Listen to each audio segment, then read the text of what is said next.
Hey guys, my name is Phillip Graham. I'm 15 years old. I'm from Zion, Illinois, and I'll be doing my quarantine testimony for you guys today. As you know, this quarantine has really been affecting all of us in our own way. It's kind of hard to function when we're all at home and we're all cooped up, and it can make us feel like we really have nothing to do. It also can be hard because it's a time to relax, but it's also a time that we might not feel as connected to God because we're not able to go to church. But for me, in less of a stressful time, it's been more of a time where I can kind of chill out. Uh, Previous to this quarantine, me and my family had a lot of stuff that we had to do. We were running around a lot, and it had caused a lot of stress. And so the initial impact of this quarantine was that we had been able to rest a little bit more.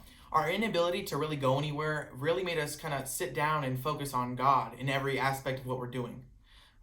2 Timothy 3, 1 through 5 says, "But understand this, that in the last days there will come times of difficulty. For people will be lovers of self, lovers of money, proud, arrogant, abusive, disobedient to their parents, ungrateful, unholy, heartless, unappeasable, slanderous, without self-control, brutal, not loving good, treacherous, reckless, swollen with conceit, lovers of pleasure rather than lovers of God, having the appearance of godliness but denying its power. Avoid such people."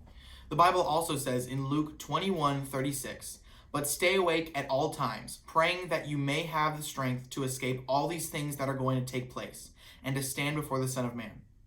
These two verses really made me think about the end times.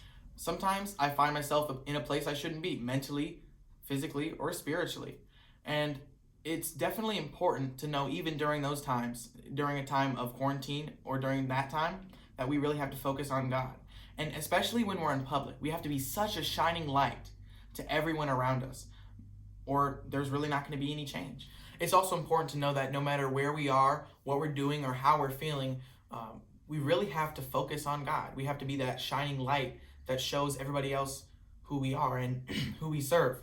But during this time of quarantine, when we're out there, when we're out at Walmart or when we're out everywhere we have to be, it's hard to communicate with people, but it's also important just to show with your patience or with how you're feeling that you can be a light for God. And this time is really the time that we can show others God's love and everything that He wants us to show. This is a time that we can be a light and that we can lead other people to be Christians, even maybe if we can't talk to them directly. What we say and what we do will always have an effect on other people and how they see us. Okay, thanks guys. Thanks for letting me share my story and everything that I've been feeling right now. Remember, when you're at Fuse, you belong here.